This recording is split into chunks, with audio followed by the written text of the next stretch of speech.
Welcome back to the weekly headlines. I'm Kevin Hart. I'm Mike Wimmacher. And let's get to the news.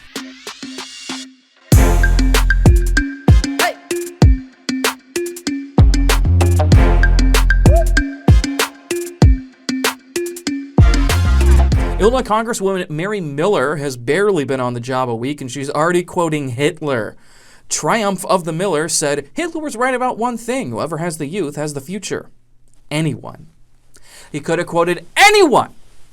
Whitney Houston, Gil Scott-Heron, anyone who's ever said that young people are the future.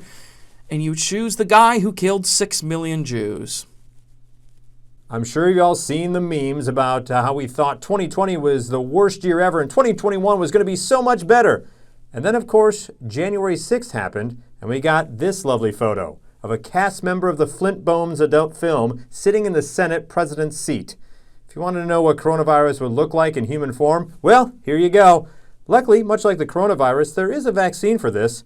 It's truth and decency. Also, January 6th did show us how we can get some people to finally wear a mask.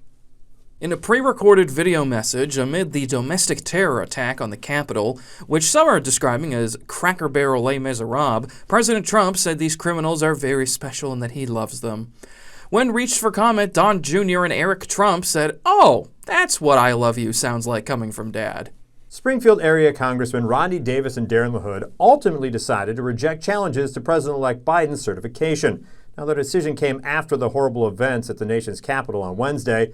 In related news, Davis and LaHood are thinking of starting their own line of flip-flops for when you become too disgusted and embarrassed with your supportive shoes. With the insurrection on our Capitol and talk of the 25th Amendment, you may forget that just 3 short decades ago, Trump was caught on tape trying to get Georgia's Secretary of State to find enough votes to overturn the election. Well, we've uncovered new tape of Trump pressuring someone, and we want to share that with you for the very first time. I was watching Dancing with the Stars, and there's quite a horrible, horrible thing going on. It says Sean Spicer. We all know Sean Spicer. Yeah, guess what, though? He didn't win. He didn't have enough votes. Listen, all I'm asking is if you can find 11,000 votes, and you can give them to Sean Spicer. It's okay. Listen, you go to Sean Spicer. Got it? Or else. The COVID-19 vaccine continues to roll out across the U.S., but nowhere near as fast as officials thought it would. President Trump had said there'd be 20 million people vaccinated by the end of 2020. That number was instead just 4 million people vaccinated. Yeah, now I get why he thinks he won the election. He really has no idea how numbers work. Starting Monday, students will be heading back to hybrid learning, throwing a wrench in the plans of students, parents, and especially teachers. Now, Sangamon County had not met the metrics at the time of the vote, but President Scott McFarland, who once said we need to follow the metrics, decided that those same metrics are yesterday's mashed potatoes and voted to send the kids back anyways. Also, how the hell's the school board going to send kids back to school when they have to meet over Zoom anyways? Springfield Alderman Chuck Redpath had some things to say about Mayor Langfeller giving Police Chief Kenny Winslow a 5% raise to get him to stay here in Springfield. Redpath says police and fire pension costs remain a huge fiscal concern for the city, and he says the problem isn't helped when top officials get big pay hikes that also add to their pension payments later. You know one way to raise revenue, Alderman? More traffic tickets. You may want to watch your speed. That 70s show star and Bond girl Tanya Roberts has died. Again. Let me explain. Earlier this week, Roberts was erroneously reported dead after her partner explained he believed he said goodbye to her for the last time.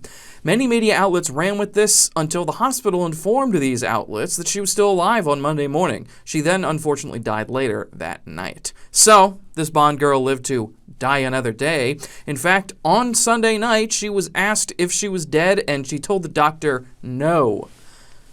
She may have thought Sunday was no time to die, but it just goes to show you only live twice. The Cleveland Browns have made the NFL playoffs for the first time since 2002, and in usual Cleveland Browns fashion, they found a way to mess it up, as they'll be playing their wildcard game with the Pittsburgh Steelers this Sunday night without their head coach, Kevin Stefanski. Stefanski tested positive for coronavirus earlier this week and will be unable to coach the team.